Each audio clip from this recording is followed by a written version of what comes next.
The missile's ready and prepared for program. Our power will be demonstrated now.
Send them all against Earth to destroy it. We shall conquer the entire universe.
WBNT, Channel 5, Boston.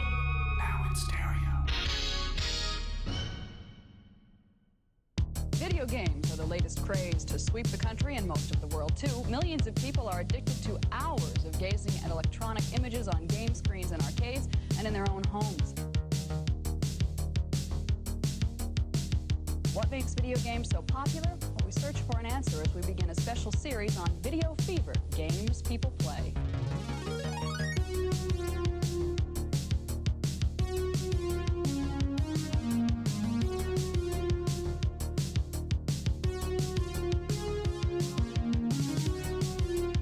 Part of the fascination is the way the games are designed. Part of it is the sound.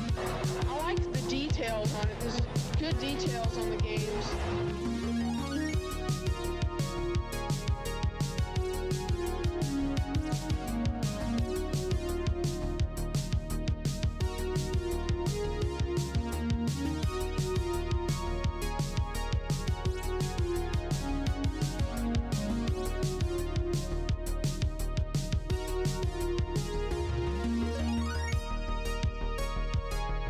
Electronics is changing so rapidly.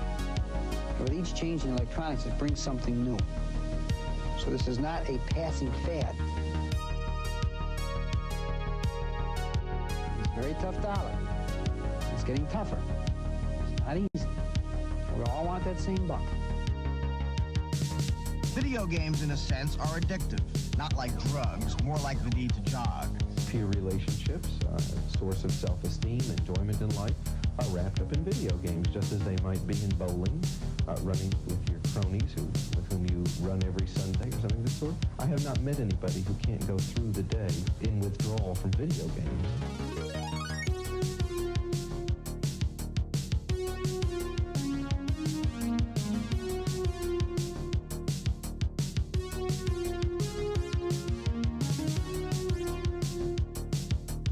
When you walk into an arcade, any arcade, come with an open mind. An open mind is easy to expand.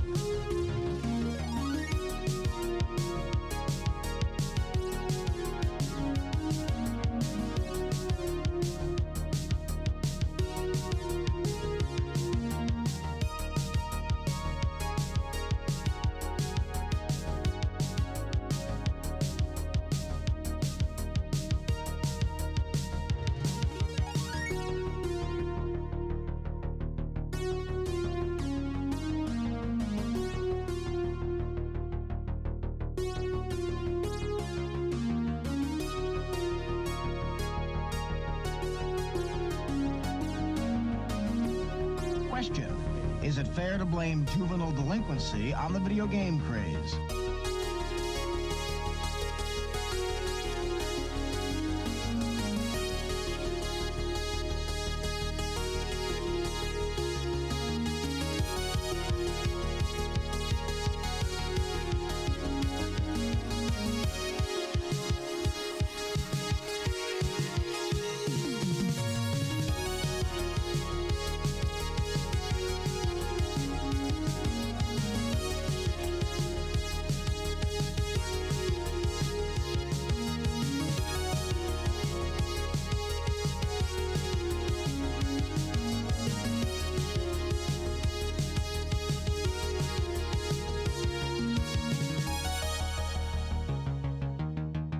Kids who have not been good at much of anything else. Some of them have turned out to be exceptionally good at some of these video games.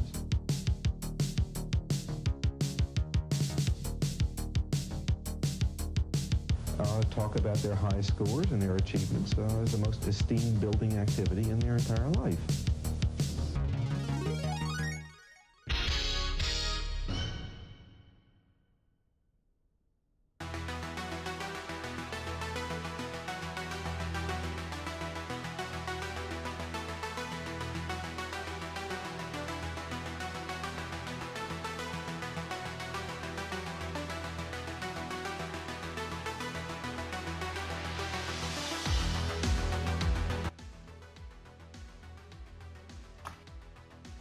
Good evening, everyone, and welcome back to another edition of the Watchers Overwatch Brawl. If you weren't with us for our last matchup between Barra Nation and Skyburn, my name is Shy Guy. I am joined by Man of Class. We are here to bring you the rest of the action here tonight. How are you doing tonight? Are you ready? Are you geared up for our second match? I mean, we've had a little bit of a break, so I'm properly refreshed this time. Sometimes you have these very short ones, but luckily they gave us a 3-0, so that gives you a little bit more space. Was a close series though, so I still had fun casting it, and it looks like we're gonna have another fun one on our hands here with Magna Ventus versus MetaMorphic. So I'm excited to get into this one, Shy Guy. Yeah, and I am definitely right there with you. But before we actually, get into the games themselves, we are going to be joined by an important piece of Team MetaMorphic. Empress, say hello to the audience, please. Hello, guys, and I hope you're all having a really good evening. How are y'all doing tonight? Well, we are doing really good so far, and we are looking forward to what your team has in store for us. I've got to ask, how has your team kind of enjoyed playing in the format that we've got with our hero bands and the map band system in this event? They honestly love it. It brings something new to the table, so we have to think on our feet. I think all teams have to, like, oh my goodness, we can't run to, our like fallback comps, or we can't run to this comp, so they really have to adapt and learn, and it's always fun watching not just my team, but other teams come up with something on the fly that may or may not work, but hey, I think it's something new. It's fun. For sure, and I think the players especially seem to like it because it allows them to break out some unorthodox stuff. If your normal strategy is barred from being on the table, it kind of forces you to pick something up new on the fly, and I think everybody kind of loves that, especially in Overwatch, where the hero swaps are supposed to be a core part of the gameplay. Absolutely. I think the hero bans themselves are also quite telling, or the hero bans and the hero saves. So, like, say on Junkertown, if, they're banning the Bastion, but they're saving a BAP, it's like, okay, so you can't run the, the pirate ship, so what would you run in that instead? It makes for really, really interesting gameplay. I really, really think that the sort of system you guys have going on is really innovative.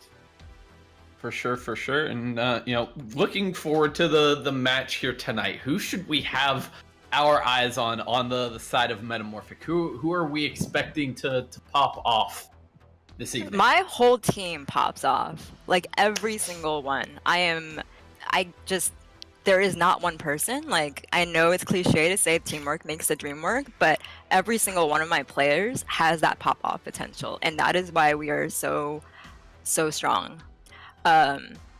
Like, it's just every person is like one piece of a larger puzzle, and things don't get done. It's not like a sort of where I want to say like like maybe 6 seasons ago where a Genji can just sort of solo carry a game. It's a completely different game these days. So every single player has to put in their weight and then some for us to win. So I love all of them, and I think they're all fantastic.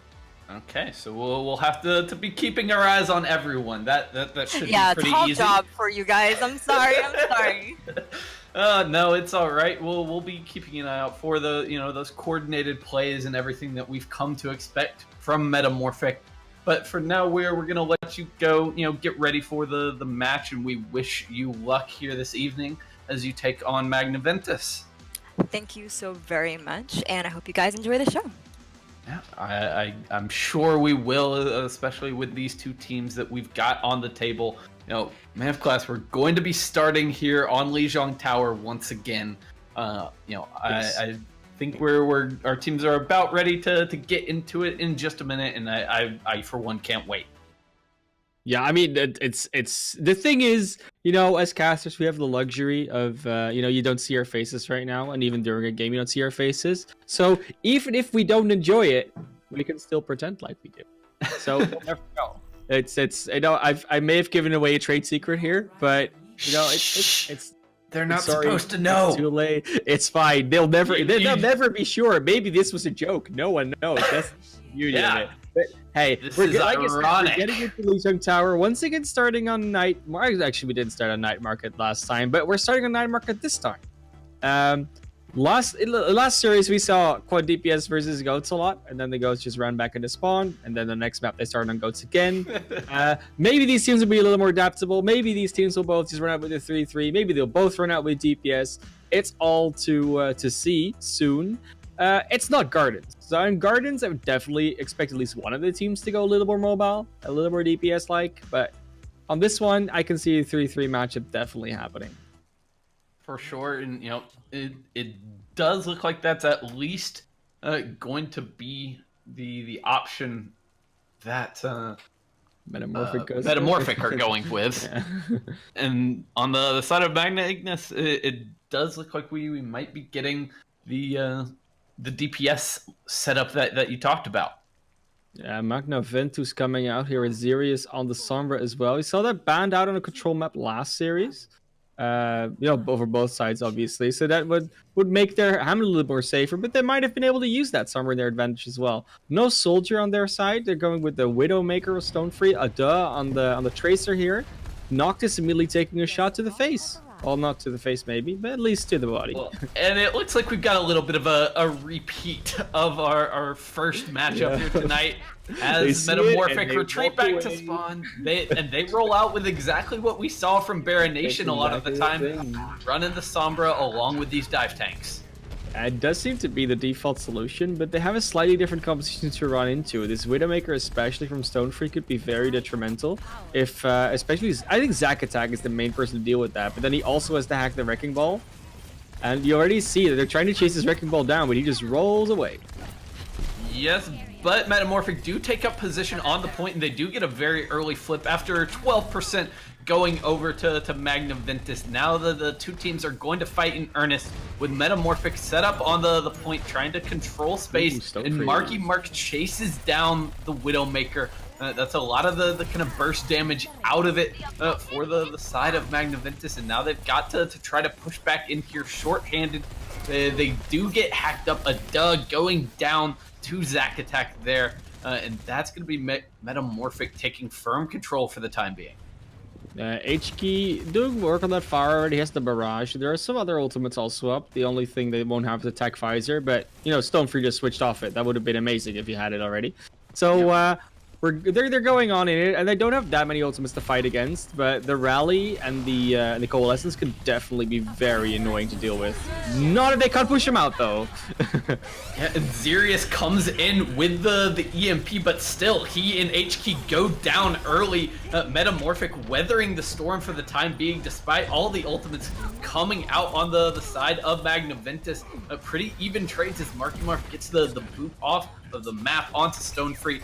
They're gonna hold on pretty easily here, even holding on to 4 ultimates. And that looked a little bit problematic there, because if that the EMP comes out, you would think they at least get 1 or 2 kills off of it, but didn't actually start with their own kills, like you said. Xerius and HK actually going down themselves. They're switching over to the full 3-3 now. Should theoretically be a better composition, but with only 20% left, they're gonna have a rough time walking into these ultimates.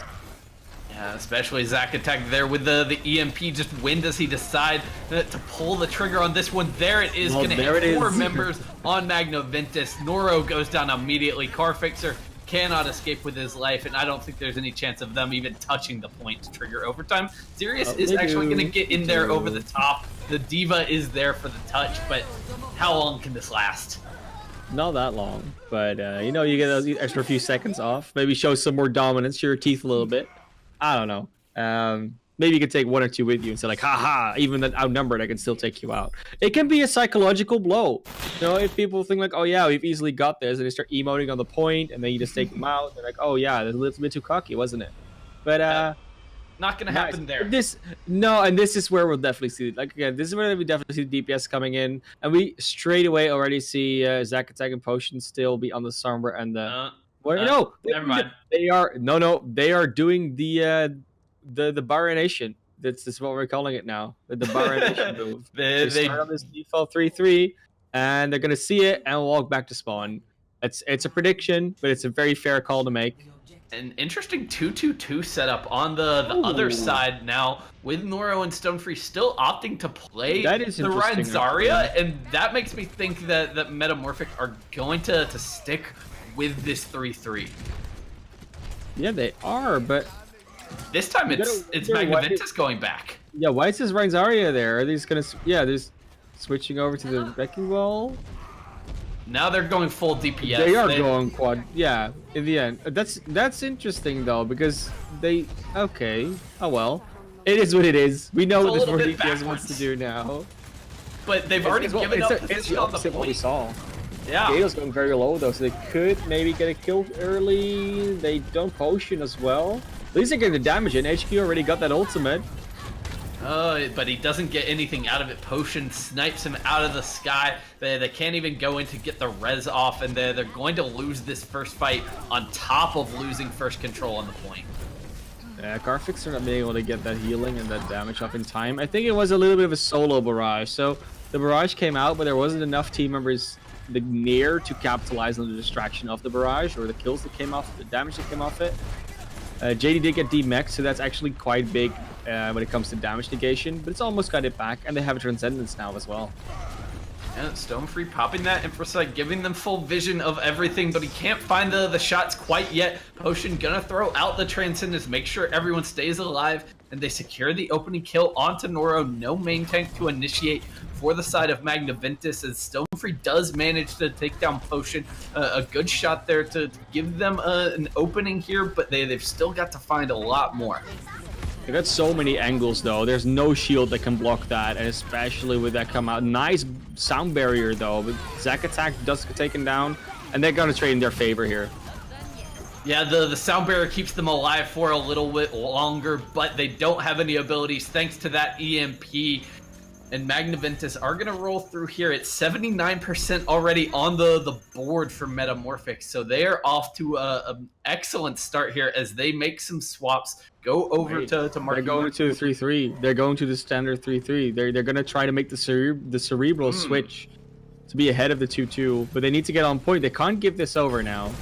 They didn't have their Brigida there, and Gatos gets in the back, boots a duh off the map, and that is still going to be MetaMorphic cleaning up this fight. They tried to take it a little too early, dig Magna Ventus. They weren't all there. They went down early, and now they're in dire straits.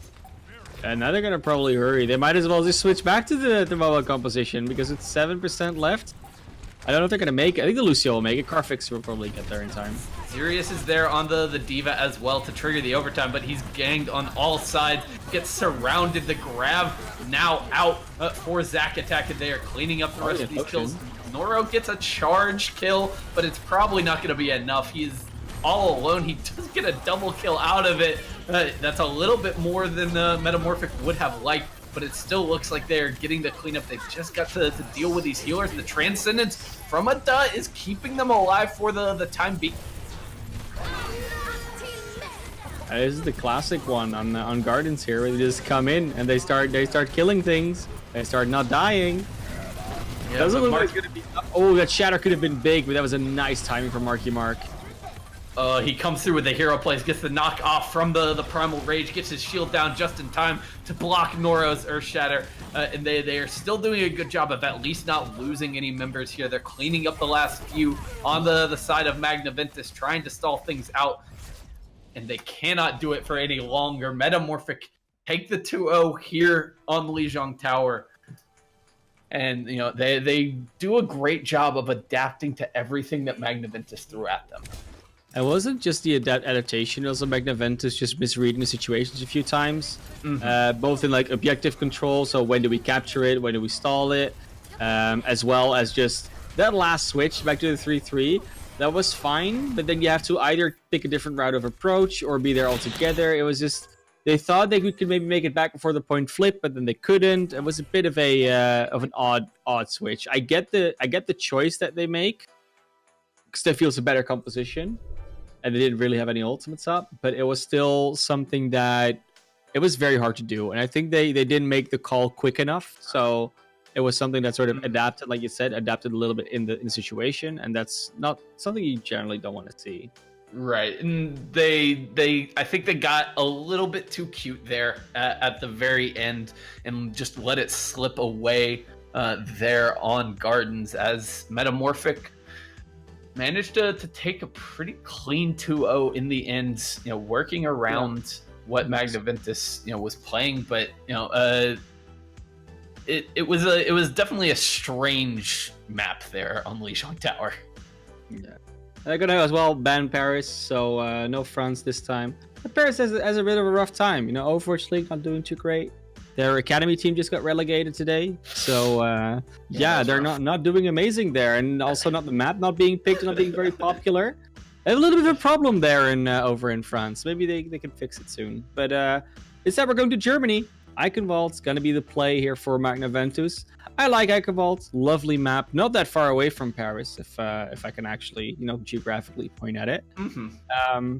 But so it's not all of Europe. It's just the French. I mean, I'm not even saying there's a problem with France. It might just be Paris, as the city, because everything is revolving around that right now. But it is the capital, so it could very well leak out through other parts.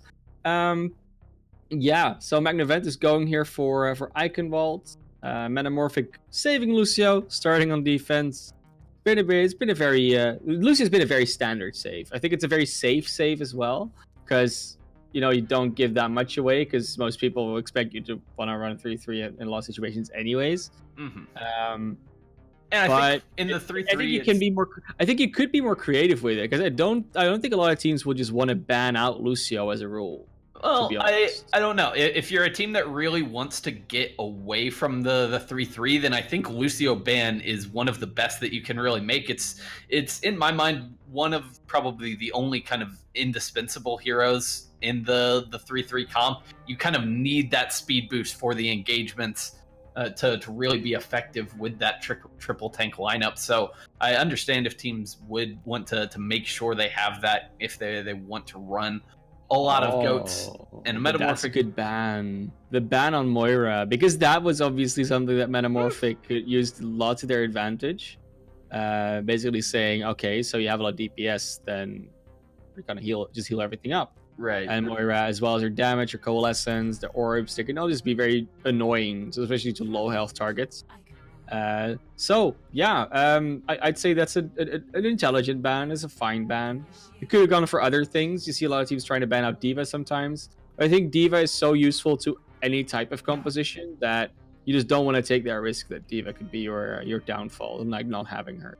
Right. So I like the play. We've even at times, at least I have seen that kind of be backfire on teams if they do ban out the D.Va. 100%. You can see teams abuse things. Yeah, exactly. Yeah. It can be abused if you don't have that, and it's a safer pick to ban something like the Moira, which I would say a lot of teams don't really have much intention of running Moira, so it's a pretty safe one in my eyes, especially for a team like Magna Ventus, especially when we saw it coming out on the other side. It's obviously something that MetaMorphic have in their bag of tricks, so.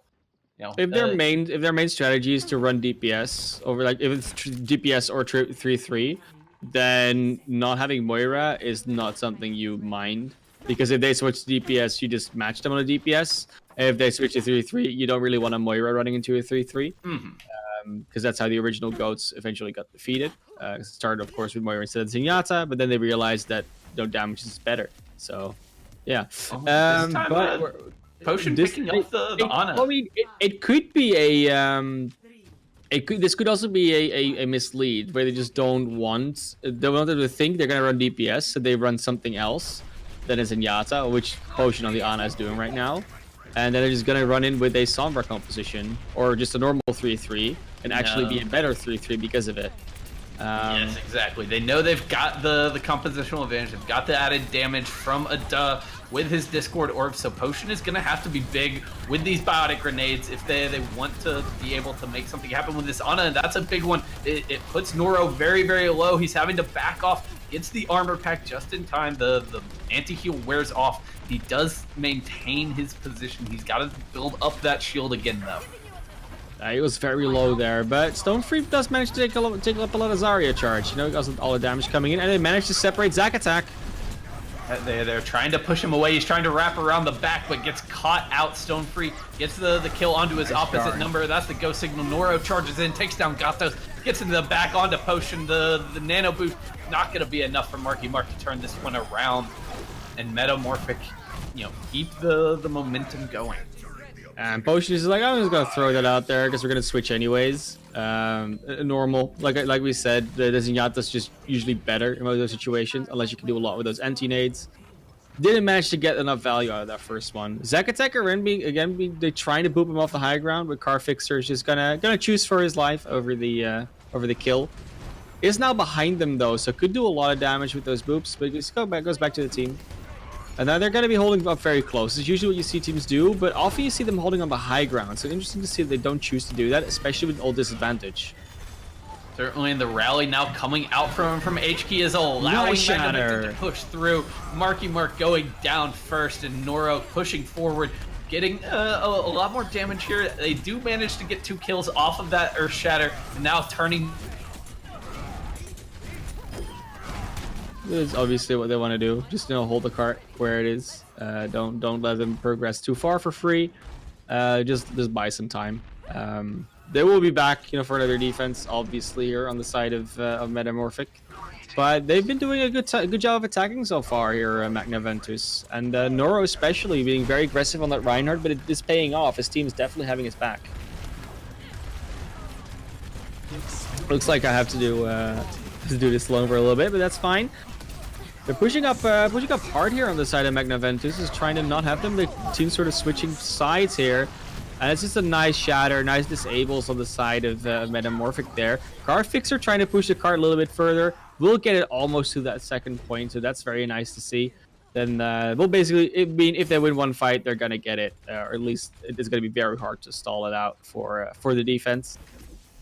Gonna see here that they're gonna now set up on the high ground. They want to hold them as close as possible, but the grab of Stonefree is still there. I think that still has not been used. Noro's close to another Earth Shatter, and there isn't that much in the department of support and tank ultimates on the other side. So Potion and the Potion's Transcendence and JD's Self-Destruct will have to be quite big in order to make this one work. You see them just going through the castle. They don't need to walk all the way around because the cart's almost there. It's going to take a little bit of a few pot shots, a few swings of Noro's hammer. Now choosing to go over the bridge.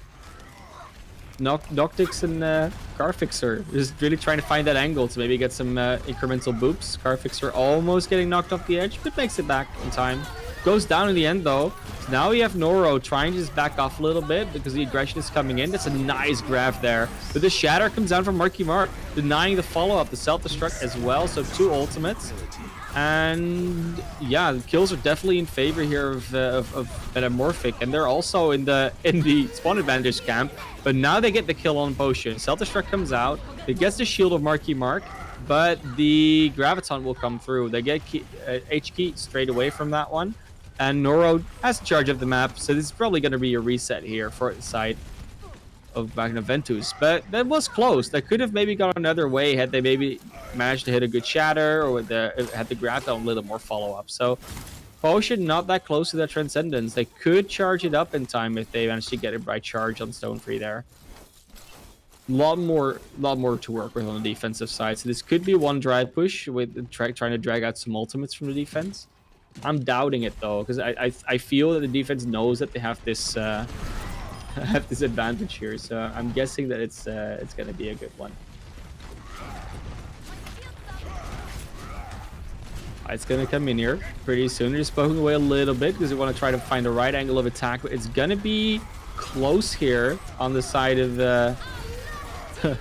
It's close to a fight. I don't know when they're actually going to start. Then they're trying to take a different angle again. They're trying to go forward. I don't know what they're trying to do. Maybe Carfixer's trying to get into a position where he can boop someone out, but it's actually HK going down first. So they need to once again disengage, and nothing has happened. No one has to use any ultimates besides the rally, and they don't have that much time left. Only a minute on the clock. It should be enough to get the payload there, but it's been rolling back for quite a while now. It's already come back over the bridge, and now they're in this position where they need to come back. Welcome back, Shy Guy. Yeah, I apologize for the technical difficulties. Thank you for taking over for a little while. And as you said, it does look like they're going to be able to push back in here with quite a few ultimates, but the other side equally loaded and Potion almost up to another Transcendence.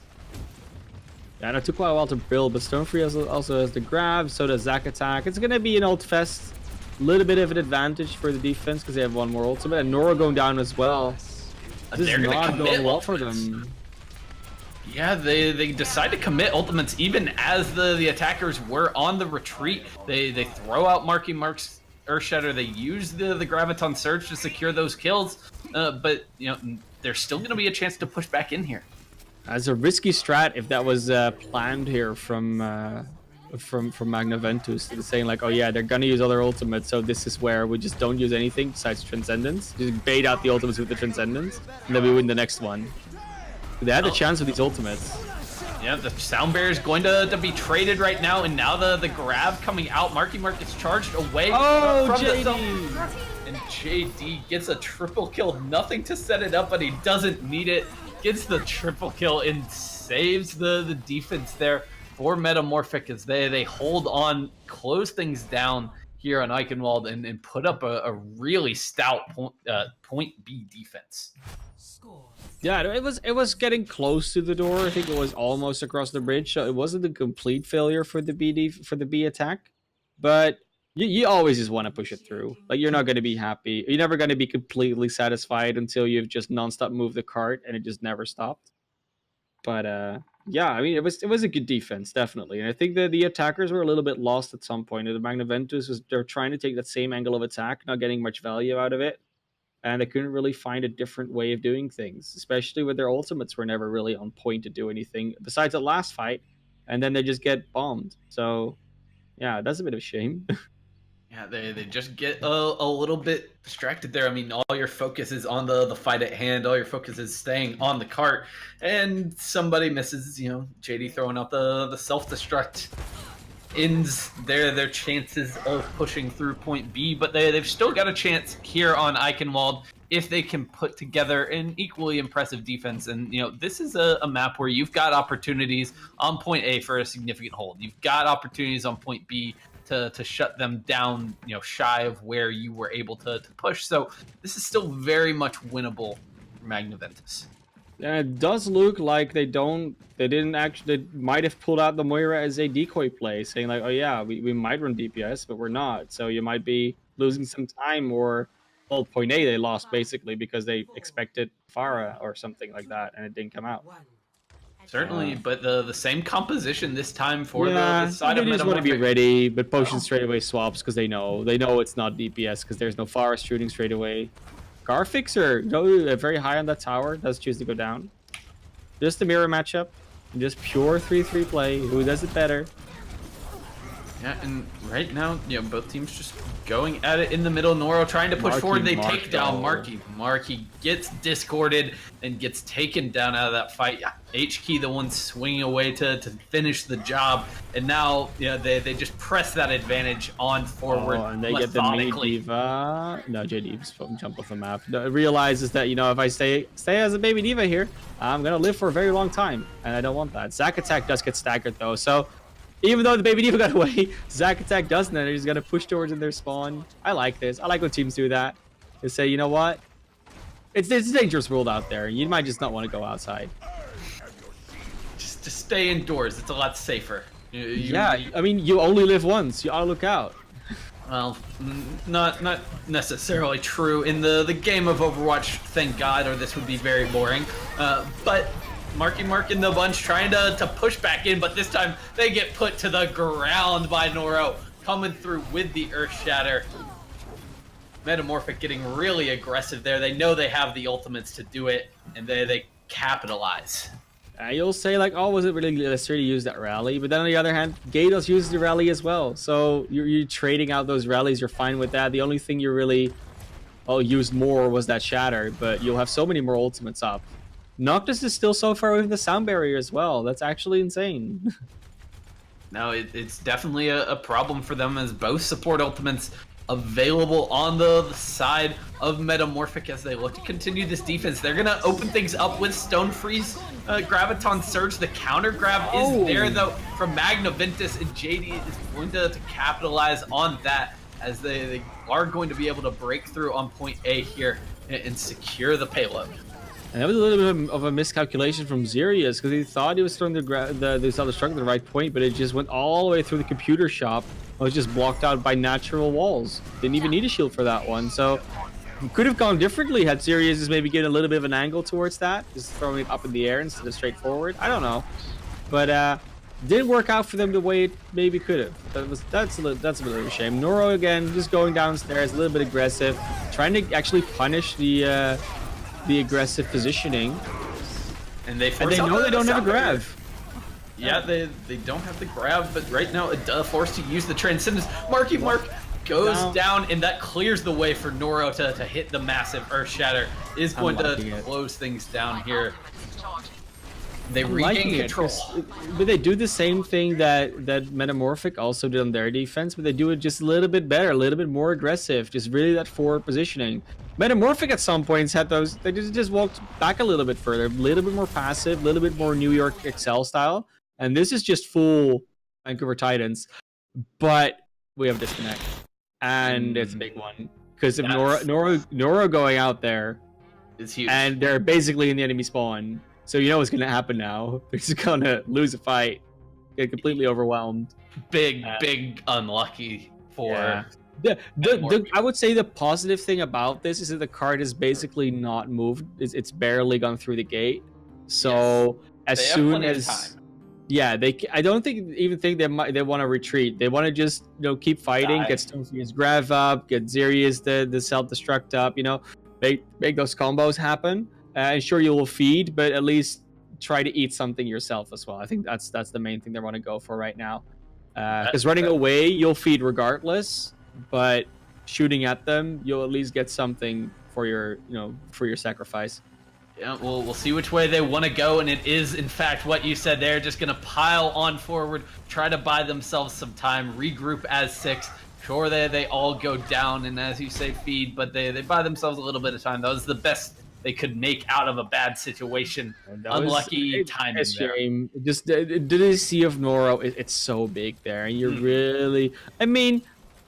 maybe it could happen that at some point the reconnect option comes in that you just spawn exactly where you were with your same ultimate charge. But for now, we're not there yet. So, unfortunately, Noro being punished for a little bit of a lag spike, it seems. But we'll get there. They're just underneath the gate now. Nice Graviton. Yeah, but the defensive self-destruct is there to zone them out and even finds the kill onto the Zenyatta down for Magna Ventus as they try to hold on to this fight. They lost Noro in the last one, and it cost them that one, and it might cost them this one as the ultimates are still there for MetaMorphic. Yeah, the sound barrier is almost there. The grab is still there, but they don't have the self-destruct to follow up on it. So, essentially... they could do the same thing on Magna Ventus side and say, oh, you want to grab? Well, you will do self-destruct. Do the exact same thing. You could even eat it. They do manage to get out. Rally. Can they get to the point? No. They don't. Oh, the CC was too much. And MetaMorphic goes up 2-0 in the series. That is such a shame. You almost want to say, let's just do a do-over. Because that was just such a shame. You don't know what would have happened if Noro didn't DC. And that is just a... It's just a shame, but then again, if they show that good of a showing, you could see it happen that they just, in the next maps pull everything back, do a reverse sweep. It's possible. They're still outside the realm of possibility. They're still very much in this, but that is just kind of a backbreaker right there. It's so annoying. It feels so bad as a team to know that was very much a winnable map. Considering their position, because I think the biggest thing is that if Noro is still there, even if they lose the fight where they're pushed up so far, they're gonna at least be able to force some ultimates out of the fight takes longer. They force some ultimates out, something like that. They get some more ult charge themselves. It's all those. You think like, oh come on, had he not DC'd, that would have just been a very different story. They might have still pushed it to the end. Like I hated it, but I think we were just very much in kind of toss-up territory at that point, whereas the DC really was the thing that tipped the scales in the end over to MetaMorphic and Magna Ventus, just not quite able to recover from that, considering at that point they only had one more checkpoint to hold down. They didn't have a whole lot of wiggle room. Yeah, very true. Well, we're gonna go into the next map, obviously. And we're not allowed to have hybrid right now. So, what's banned? Nothing's banned yet, because we tried to ban Horizon, but it's not in the pool. So it's either Hanamura or Anubis if they want to ban an assault map. And like I said, can't go to hybrid now, so it's going to be control ban, which is Ilios. It's not going to be playable here. I think Ilios is a bit rough to play 3-3 on, so that's maybe why I want to do it. But other than that, yeah, could have gone for Oasis as well, to be honest. But we'll see Magna Ventus selecting a map here now. Could be anything. And a go to Oasis. Yeah, they did a thing. It's very much almost a repeat of our match earlier tonight, where obviously one of these teams is leaning more towards the DPS side of things, and they want to take us to Oasis. It didn't work out super well for Skyburn earlier tonight. Maybe the save and the bans go the other way, right? Like maybe we don't get the Lucio save, maybe we don't get the Sombra ban, but rather the Moira ban. Like there's options here. It's not as clear cut. And the Moira ban last map really didn't do that much for them. Like, if they had played DPS, it could have been valuable, but they didn't. They're predicting Metamorphic again. I'm not surprised. I don't think you are. Safe pick. Yeah, it's the same one. As it was a safe one, but it was the same one. And that definitely makes sense. But now, Magna Ventus has the chance to change things up here. Moira, like you said, never really even kind of on the table for Metamorphic in that last map, I don't think. No. So it didn't really amount to much there. We'll see if they come up with something a little bit more impactful as we go over to Oasis, as they are looking to turn this series around, make a match out of it. Let's see, Ben Moira again. Okay, so not the Sombra this time, which is very nice. I like that one. Because, again, the Sombra can help you a lot when you play DPS. I think the Moira might be much more detrimental towards Metamorphic to not have it. But we'll see how it turns out. So obviously, Metamorphic could also just say, oh, well, let's go DPS, and then it's fine, right? It's very, very possible.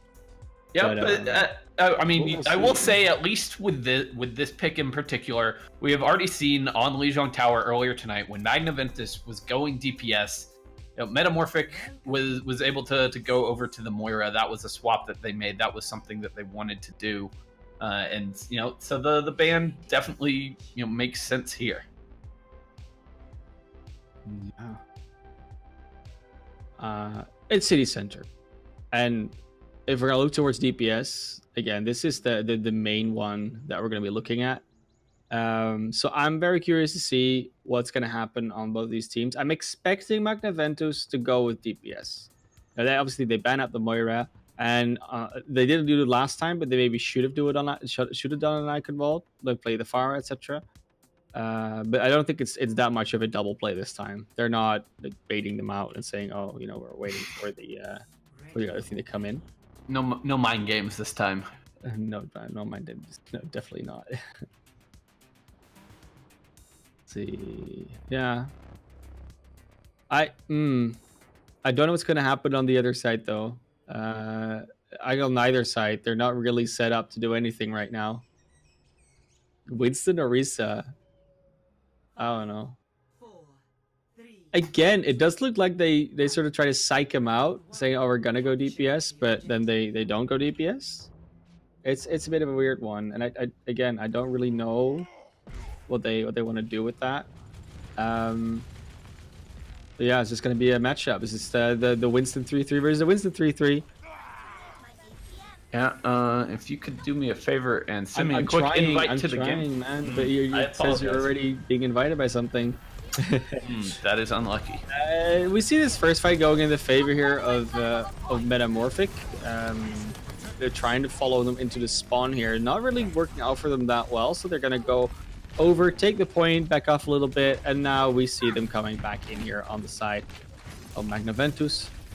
Rotating over to that high ground position, trying to split something off here, and we see Gatos being actually quite split off. It could be taken out here. Target focus is there, so will fall.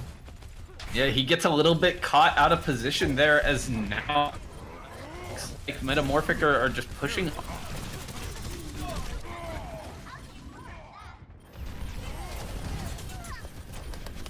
I think what you're trying to say is that Metamorphic is trying to push them back to 1 point, just try and stall out a little bit. Potion actually does take out Car Fixer, so it could be a little bit of a trade back. But Sirius back here trying to get this Zenyatta out. There comes the Transcendence, more stall coming in, and they do have the numbers to sustain something like this. Series going very low, but not actually managed to be taken down. There comes the rally, so now they can push back again. But the numbers are coming back for both teams, so it's almost a 6v6 again. Another nice self-destruct here, doesn't get any value this time, and JD is under a lot of pressure here. Potion going down, JD out of mech, no time to get that self-destruct up. And they flip the point before actually cleaning up the entire fight. So now we see JD going over to the traffic, will get hit by a car. Don't play in the streets, kids, it's actually quite dangerous for you. But yeah, it's a fight win, and they take the point back. Only 58%, so not as bad as we've seen it in the past. But definitely hoping that we're gonna see some things happening here. Ultimates are very much in the favor here of MetaMorphic though, so I'm guessing they're gonna try and win this next fight, but ultimates are getting close-ish for the other side as well, so who knows, they could very well pull it back.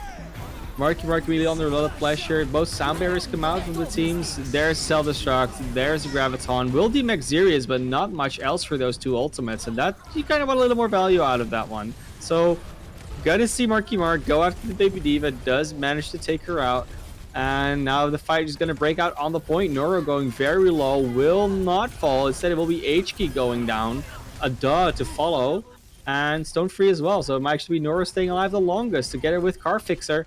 And Noro does fall, and Car Fixer is still zipping his way around the point, will eventually fall, but they have overtaken the percentage count here. We'll go up all the way to 68%, only 10% more than their opponents at MetaMorphic. So MetaMorphic now will not have as strong of an ultimate advantage. Stone Free is coming back in with this Graviton. They do have the Transcendence to deal with it, but it's going to be a rough one for them to actually pull it off, because it's going to be...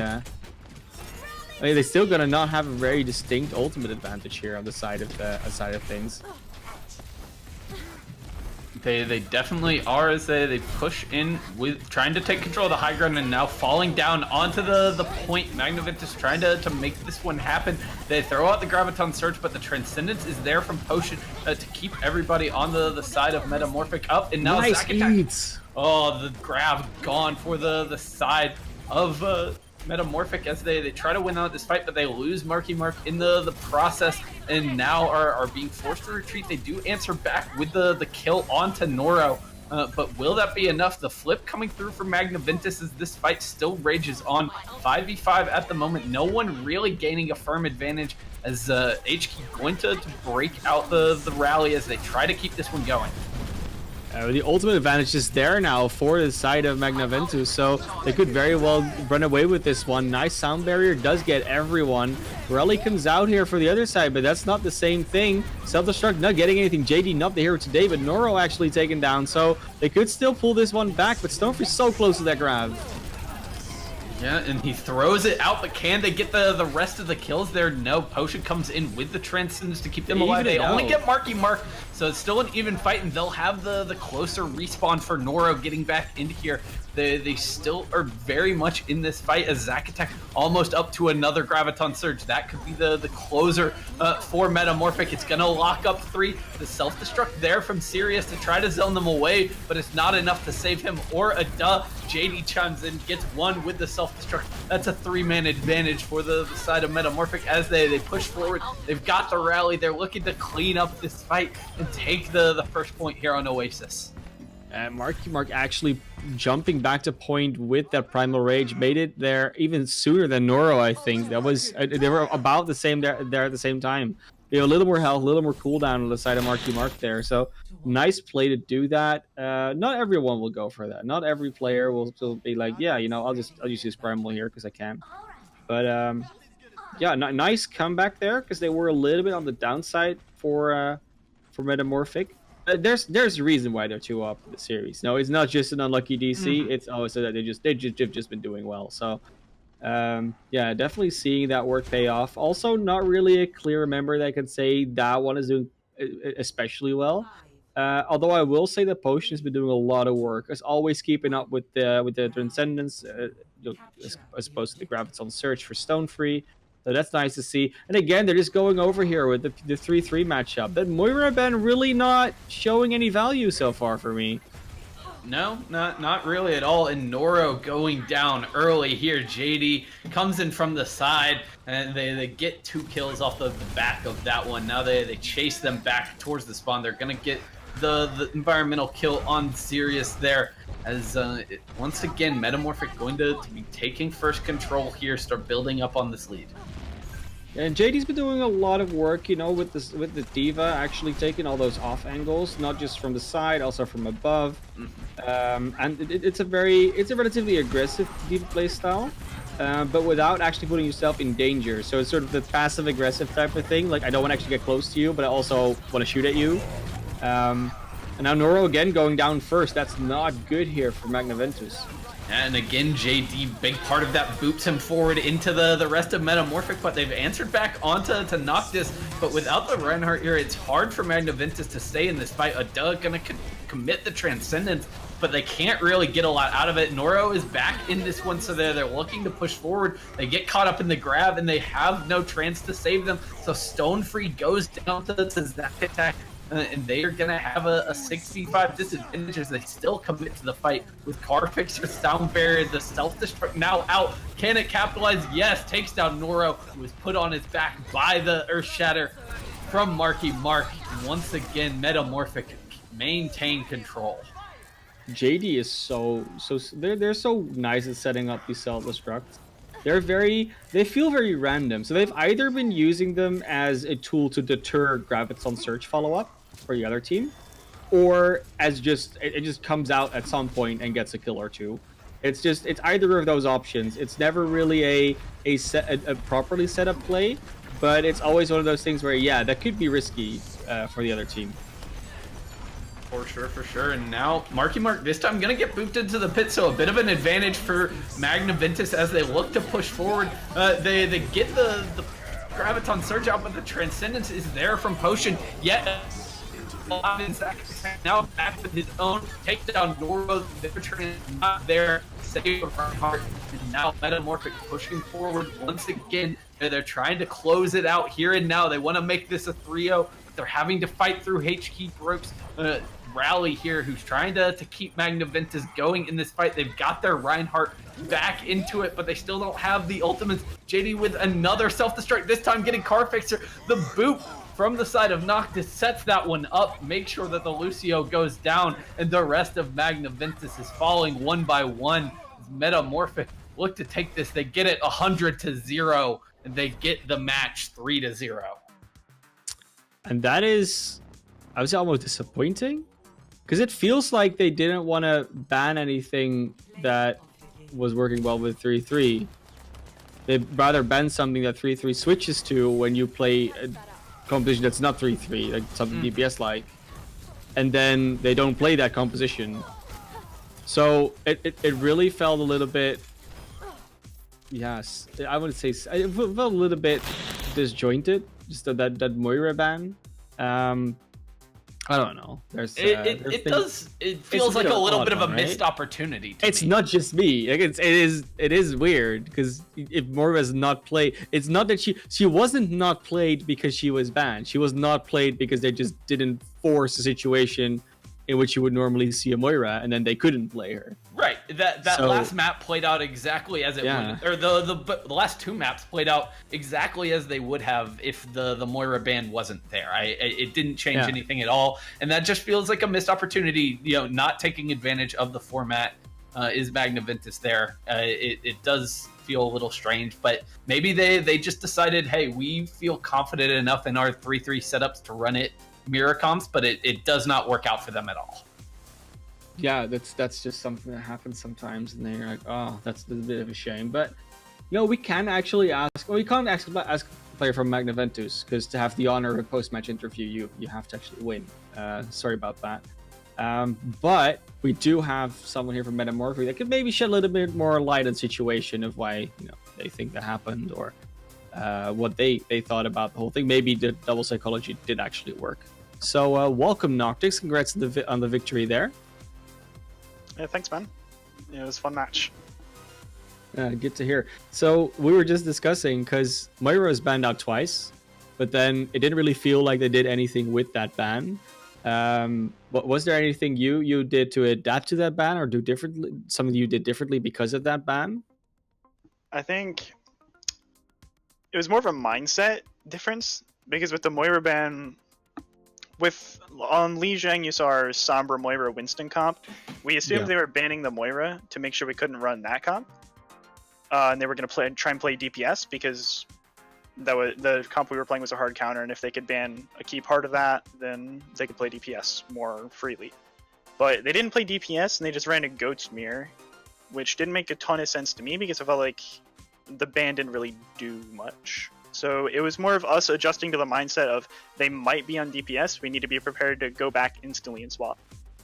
But that didn't happen, so we just committed with the plan that we had for default. I guess that's also why we saw Potion on Ana on Iconwald, right? Yes. Yeah, okay. That makes sense. Yeah, you're kind of expressing the same thing as we all already were like speculating about as well. I was like, yeah, they probably expect DPS to come in now, but where's the DPS? It's a bit unfortunate.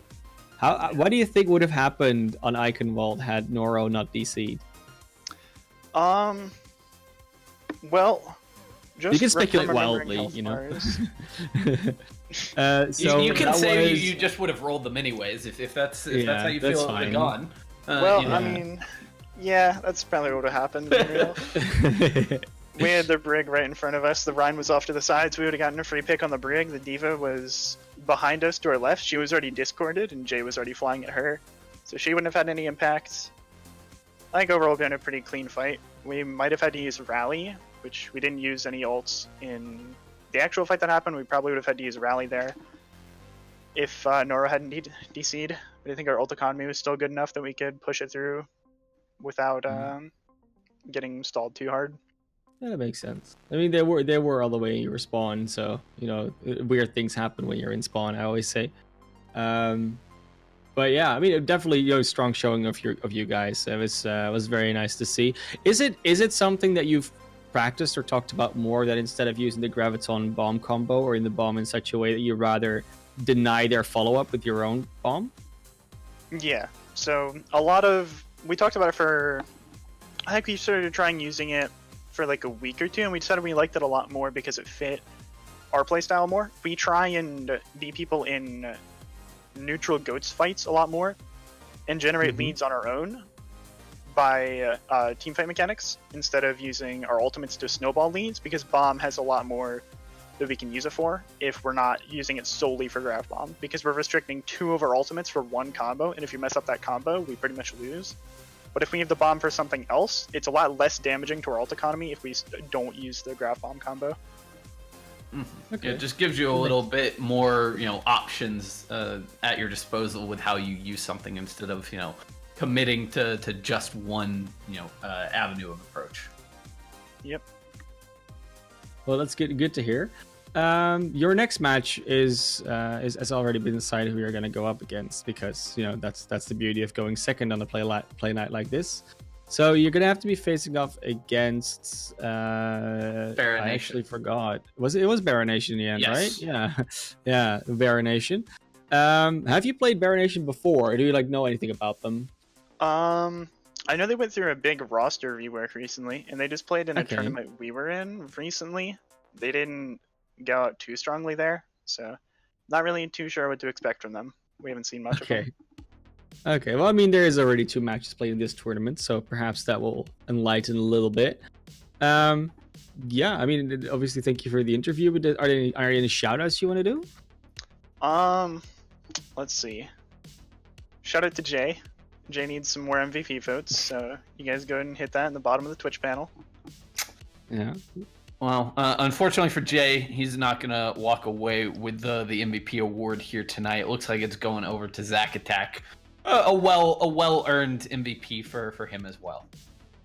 Yeah, really nice from him. He actually filled in for us pretty, not last minute, but he filled in for us, which was really nice of him. It's great. Oh, that makes a lot of sense. Getting the MVP to the person who sacrificed the most, right? But yeah, I know, definitely thanks for the interview, and it always helps to see a little bit more of those inside info. Maybe people will steal your strats now you've given too much away. But that's all to see for the next one. Good luck. It's not that far away, I think, the next match. Let me actually see when it is. Should be on the 21st, so 3-4 days. It should be good for that. That's going to be the quarterfinals already, so coming up close to those prizes. Sure. Well, good luck in the rest of this tournament. We cannot wait to see what you guys have in store for us, and we have to, though. We do unfortunately have to wait, because that's all the action we've got tonight. That's all our games here this evening. They've been fun. We had two series that are a little bit closer in my mind than the 3-0 score lines might suggest. Entertaining all the same. Definitely, I've enjoyed myself. And we see MetaMorphic now going up against Baron Nation next week. And we see Magna Ventus is now gonna have to go over to the Crimson Crab match, which is in 2 days. So it's already coming up pretty quickly.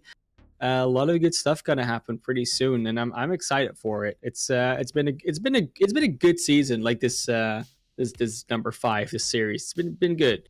I'm definitely enjoying myself. But if you also enjoyed it, if you maybe missed this one, you can also watch back the VODs. But if you want to catch us live, we're usually live on 7 and on 9 p.m. EST. Usually 2 matches a day. It differs sometimes, so definitely keep the Twitter of the Watchers OW at your disposal. You can check when we go live. We usually announce it in advance which matches are going to be played. And you don't have to watch on Twitch, obviously. You can also watch on D Live, which is the new and exciting and hype platform. And same name everywhere, The Watchers OW. I'm also easy like that. I do my my Twitter, my Twitch, my everything. It's all Man of Class OW. And I think Shy Guy's also not that difficult in that regard. I am the exact same way. For me, it's Shy Guy OW. Pretty easy to find me on Twitter.